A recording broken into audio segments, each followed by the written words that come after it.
Okay, so till now we studied how we will maintain cash book, right? Single column cash book, double column cash book, and petty cash book. Now today we are going to study how we will maintain other special journal books. Now what are other special journal books? They are purchases book, sales book, purchase return book, and sales return book. Let's start with purchase book. Okay, now when I say purchase, what we majorly purchase? Either we purchase goods or else, let's say, assets, right? Now when we are purchasing goods and asset, we will either purchase them on cash or else on credit. Similarly, when we purchase assets, we will purchase assets on cash or else on credit. Now, when we are purchasing goods and asset for cash, we will record them in cash book that we already have studied. That whatever cash transactions are there, we will record them in the cash book. But when we are purchasing the goods or assets on credit, when we are purchasing assets on credit, where it will come under journal proper. We will pass a journal entry for the assets purchased on credit.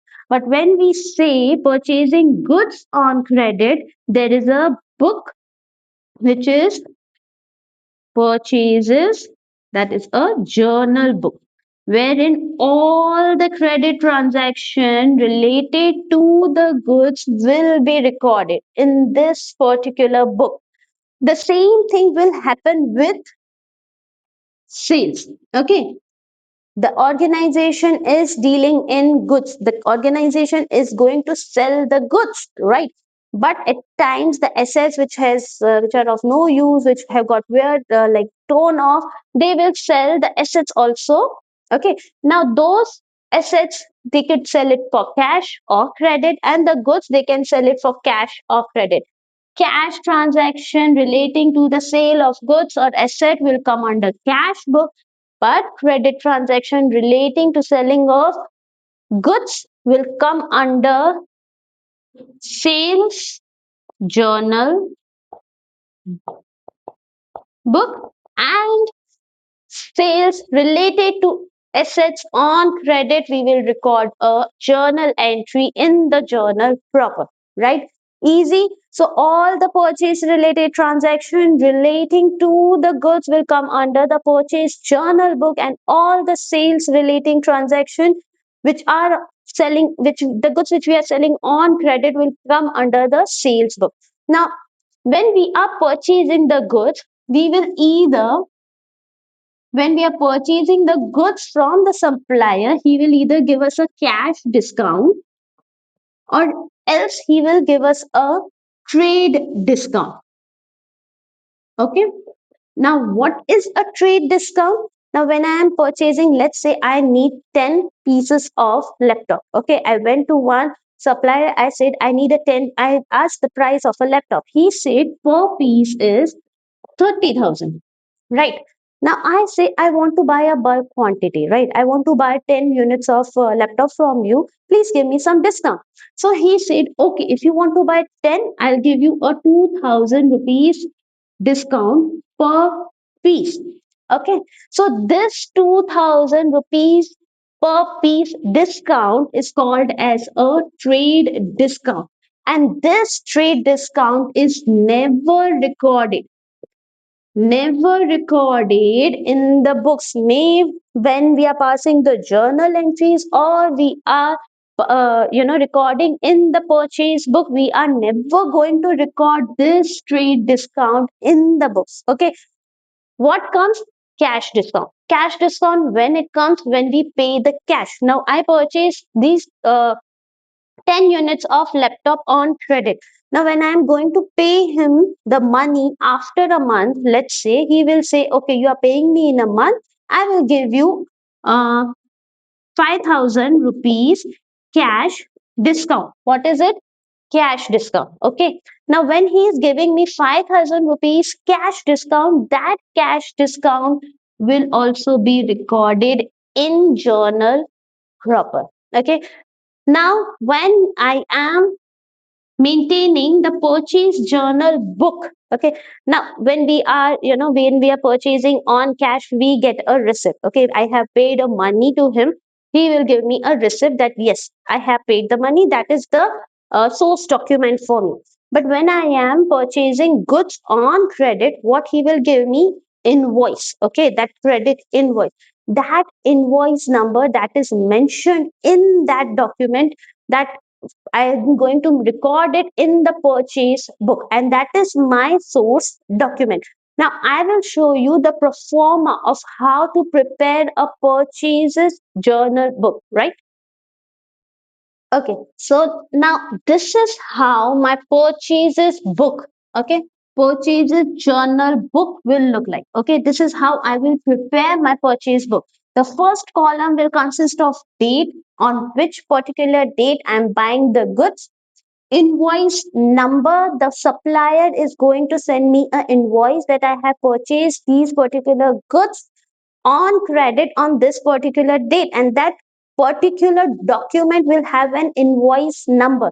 That invoice number, I'm supposed to mention it over here, the name of the supplier, that is the account which needs to be credited, ledger, folio. Remember, this is a journal book. Okay, for cash book, we are not supposed to maintain the cash account, we are not supposed to do a ledger posting of that. Okay, cash book serves the purpose of both journal as well as ledger. But when I am preparing a purchase book, I have to maintain a purchase account, because this consists only credit transactions, right?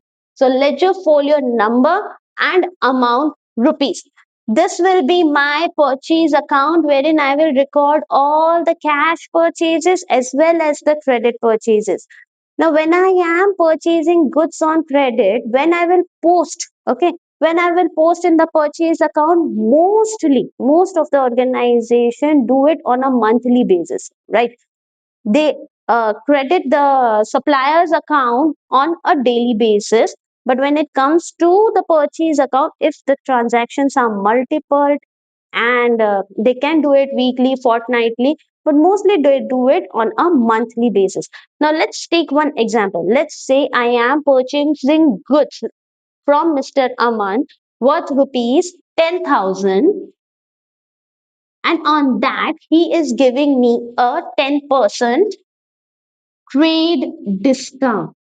Okay, Mr. Aman is giving me a 10% trade discount on first 2024, 1st of May. I am purchasing goods from Mr. Aman. Invoice number is 2532. Let's say. Okay. He is the supplier. So Mr. Aman account. How much amount I will record it over here? Not 10,000, right? He is giving me a 10% trade discount. Now, 10% of 10,000 is 1,000. So I'm getting the goods for rupees 9,000. I will record it 9,000 over here. This 1,000 trade discount will not be recorded. Okay. Now I'm purchasing the goods from Mr. Aman purchase account. I purchase book, I have already given the entry. Mr. Aman account, I will credit it. I will prepare Mr. Aman account. Okay. This in the ledger, I will prepare Mr. Aman account, and I will credit his account May 1st by purchase. Okay. 9,000. Purchase account debit to Mr. Raman account, right? Now I will, let's say I'm purchasing goods from Rehan Electronics, okay, on 5th of May, 3014, Mr. Rehan, I'm purchasing goods worth rupees 15,000, wherein I'm getting a trade discount of 10%, that is 1,500. So I am receiving goods for 13,500. So here I will record 13,500. I'll prepare Mr. Rehan account and I will record this entry. Okay. In his account, I'll do the ledger posting by purchases account 13,500. Now I'm purchasing goods from Rianch Electronics for rupees 20,000, wherein I'm getting a 5% trade discount. 5% of 20,000 is 1,000. This 1,000 will not be recorded.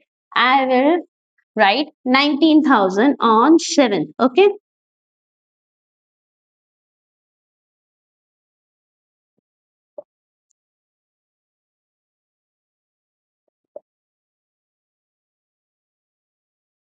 19,000. Likewise, whatever I will post Mr. Rihan's account, I will credit to his account by purchases 19,000. Okay, this is how I am going to record it in the purchase book, right? Now, when this month will get over, I will total this amount. This is 41,500. This 41,500, where I will record in the purchase account at the end of the month, wherein I will write two purchases, two sundries as per purchase book. How much it is? 41,500. This is how I'm going to record, because here it will be cash purchases also. Okay. Now, when we are purchasing on cash, I'll record it here to cash account. So this will, let's say I'm purchasing for 50,000. So all these things will be recorded in the purchase account, and we will do the ledger posting in the purchases account for the cash purchases as well as the credit purchases.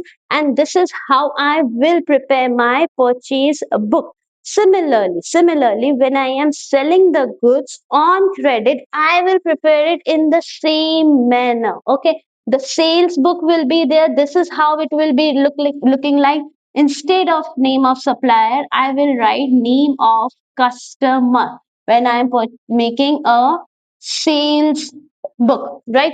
Name of customer, account to be debited. Okay, which account will be debited? Whom I'm selling the goods, they are my debtors. Okay, I will debit their accounts. So the accounts that will be debited, I will write it over here. I'll prepare their accounts. Here it will be sales account, and similarly, these things will come over here by sundries as per sales book. Okay, so on the credit side, whatever goods I have sold, I will on credit, I will record it cash. If I'm selling the goods on cash, cash account will be credited. Likewise, I will maintain the purchase book and sales book. Now we will discuss about how we will maintain the purchase return book and sales return book. Because if I am buying the goods on credit, I there are times which I don't like. There is the goods are defective. If they are not as per my like the way I want it, I will return those goods. Similarly, if I'm selling the goods on credit, my customers can return those goods back to me. So how we will prepare purchase return book, sales return book, I'm going to tell you right now. Okay. I know you will be like, we were supposed to discuss about purchase return and sales return book. What is this debit note and credit? Now, before we go to purchase return book and sales return book, let me just explain you this terminologies, right? Now, let's say when we are purchasing goods on credit. Okay, when I am purchasing goods from the supplier on credit, the supplier will give me an invoice. That invoice is a source document for me. Okay, and on the basis of that, I will record it in my books that I have purchased, and there is a proof, there is a document, there is an evidence. Okay, but now at times it happen, if I'm purchasing the goods are of not the required quality or if they are damaged. Okay, so there are chances that I will return the goods. Now, when I am returning the goods, I have to prepare a source document, okay, which I will give to the supplier. Okay, so that document which I will prepare for the supplier is called debit note. Now you will say, why debit note? Now the supplier account is always credited, right? Like, learn it in this way. When I am purchasing goods on credit, what is the entry? Purchase account debit to supplier account. So the supplier account is credited. Now, what am I doing when I am returning the goods to him? I am debiting his account. Okay. So the entry will be supplier account debit to purchase return account. Now, when I'm debiting his account, what I will prepare? I'll prepare a debit. Okay. When I'll prepare a debit note, I will give the original copy along with the goods to the supplier, and the duplicate copy I'm going to keep it with myself. That debit note become a evidence that I am returning the goods to the supplier. I can record that debit note number in my books. Okay. Likewise, when we prepare a purchase book, we recorded the invoice number. Similarly, when I am returning the goods to the supplier, that debit note number I will record it in my purchase return book. And that is why it is important for you to understand what is debit note. Similarly, credit note. Now, when I'm selling the goods on credit, okay, to the customer, there are chances obviously that the customer won't like my product. They may return those products. Okay, now when the customer is returning those products, what I will prepare? I will prepare a credit note. When I'm selling the goods, what is the entry? The customer account is debited to sales account. But when the goods are coming back to me, okay, what I will do? I will credit that customer's account. So the entry will be sales return account debit to customer account. So I am crediting that customer account. So I will prepare a credit note for that customer. Similarly, like if for the supplier, when I'm preparing a debit note, that supplier is going to give me a credit note. Okay, but in the books, when I am preparing my purchase return book, I will write the debit note number which I have prepared. In the sales return book, that I will write the credit note number which I have prepared, and that will prove as a source document for me, right? Now, how does the debit note and credit note will look like? This is the pro forma of the debit note and credit note, wherein I will mention the name of the firm. Okay, like I am preparing, so my firm name will come over here, the name of the firm issuing the note. I am issuing the note. Number, what is the number? Okay, against whom? Okay, if it is against supplier, I will write the supplier's name. Okay, and if it is against customer, I will write the customer's name against whom I am issuing this note. Okay, goods return.